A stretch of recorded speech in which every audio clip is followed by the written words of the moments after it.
Hello everyone, welcome to our WWE Payback review for May 17, 2015. The show starts off with Sheamus versus Ziggler. I found the pacing of the match a little less than exciting. It was unfortunate to see Sheamus win cleanly, but I guess they're not ready to give Ziggler another chance for superstardom. Sorry to interrupt, but I thought it was good. I liked how they just cut to the chase right away. I thought it was a good match. I felt like I was watching an earlier WWE match, not nowadays where they're just trying to pop to the crowd too much and just doing their signature moves. That was I thought was good. I like how it ended too. How Ziggler got busted at the end. That was very unexpected. But it was so cool though. A lot of blood for a PG match. A lot of blood. Moving on to the next match, which was it was New Day versus Kid and Cesaro. 2 out of 3 falls for the tag team championship match. This was a pretty good match, but only because we have a lot of good workers in there. A lot of talent that is underutilized, in my opinion. I like Cesaro and Kid. I like the New Day heel gimmick. I didn't like the face gimmick. It tried to get over as a face, but it didn't work out that way. What do you think of Cesaro and Kid? And who got the victory? I don't recall. Actually, New Day got the victory. Actually, I liked how the first fall was kind of like okay, but then it picked up during the second and third fall. They're really going at it, throwing the moves at each other, stuff like that. And you're right; those guys are really good workers, and they do deserve a push. I really like how the New Day, the whole gimmick, it reminds you so much of like 80s, 90s WWE. Like I would imagine that's something Mr. Perfect would do, or like the Genius would do. If those two guys were still wrestling right now, and if they were younger, if Kurt Hennig was still alive, they would be the New Day pretty much. They would be. I think they would. I really like the gimmick, and I like the uppercuts that Cesaro was doing. Yeah, I really wish they would have given Cesaro a chance at getting a singles belt besides the U.S. title that he already had. I think I would have preferred him to have a singles run with the IC belt. I mean, because Daniel Bryan's not playing anymore anyway because he's injured, and you don't know if he's ever going to come back. Period. Yeah, I know. That's a shame. So what the thing with the New Day and Cesaro match was that it was Kid and Cesaro won the first fall, and then it was New Day that won the second and the third fall. So I didn't like it. It ended too abruptly. I guess they're on a time like, hey, wrap it up. It wasn't a very good ending to the match. The tag team industry and division for WWE itself, they're not going to get the kind of time that anybody wants to see at a pay-per-view because I guess they don't have that kind of faith in their actual tag teams. Period. Moving on to the next match was Ryback and Bray Wyatt. I was not looking forward to this match at all because there's no reason for them to be together in a match after Bray Wyatt took that loss to Undertaker at Mania, which was an underwhelming match itself. But what did you think of the Ryback Bray Wyatt match? Wyatt was carrying Ryback pretty much. So, and Ryback, stiff as hell. I know he did a spine buster, and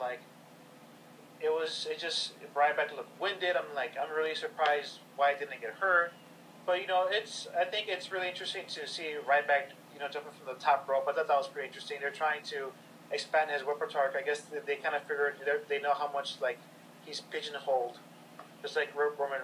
It's like Roman Reigns is, because I know they've been pushing those type of guys where they're just like, I'm a tough dude. That's it. So they don't really do much. So because I think they have to be like. They have to go into the mold of VCW where you had those tough guys that were I'm tough like Ryback. But it would be really cool if Ryback was kind of going to the direction of Taz, maybe. Mix up a little bit.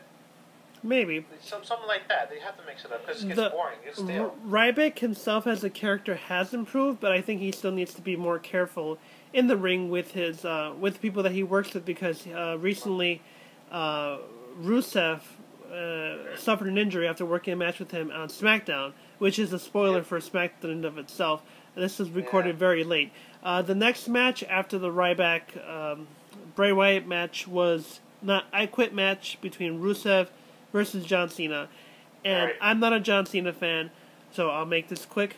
I personally thought the match had a very slow pacing a little bit. True. I'm not into the John Cena character. I'm disappointed in the way that they decided to destroy the Rusev character after making him such a monster heel for such a long time. Rusev loses, Right. he quits in a different language, whether it be Bulgarian or Russian. Lana quits for him. I don't know. What did you think of the match? I have to agree with you. It was pretty slow. I call it meat and potatoes match. So, it's something it reminds me of old main events. Like where it comes to mind was like Sid Justice versus Hogan, way back when in WrestleMania. I can't remember what year, and then Hogan won. It's kind of like that. Just meat and potatoes. You're building up these two guys, and they aren't. Obviously they're trying to be wrestlers, but don't disrespect. They're not. Not really cool. Well, actually, I'm more talking about Cena because Rusev is good. He's a good wrestler for his guy. His size, he has the ability, the agility, and stuff like that. And it just, I think when they went to the outside, it wasn't very effective.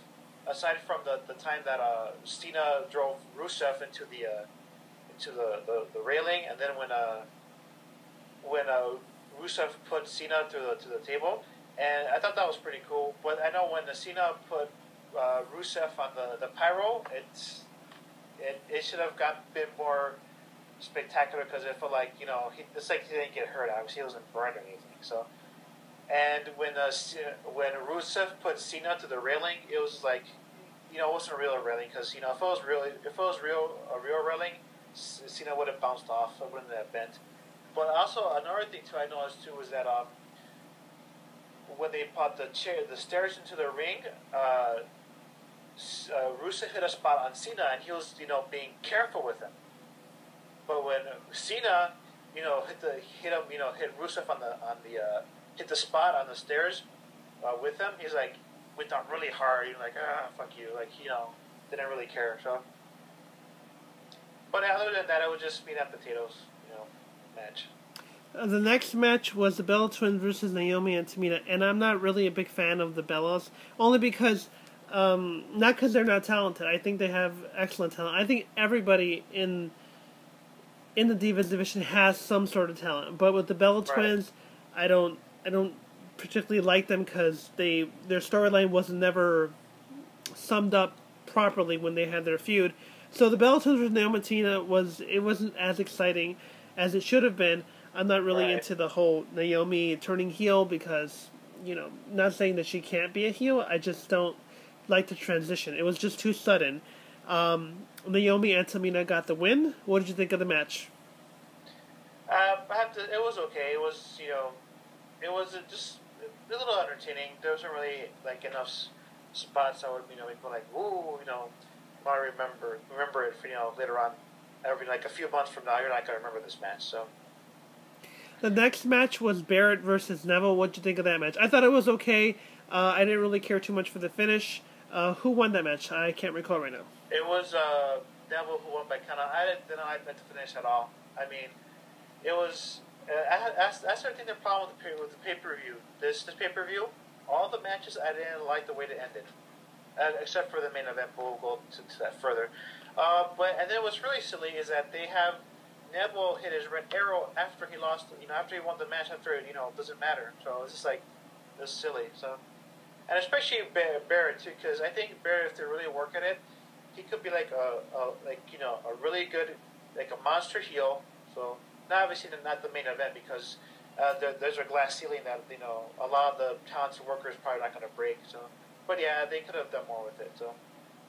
And the last match was the WWE World Heavyweight Championship match, a four-way match with Dean Ambrose, Roman Reigns, Randy Orton, and the champion, which is Seth Rollins, the future of the WWE. This fatal four-way match, it was pretty decent. I would rate it as a pretty good match because everyone got involved.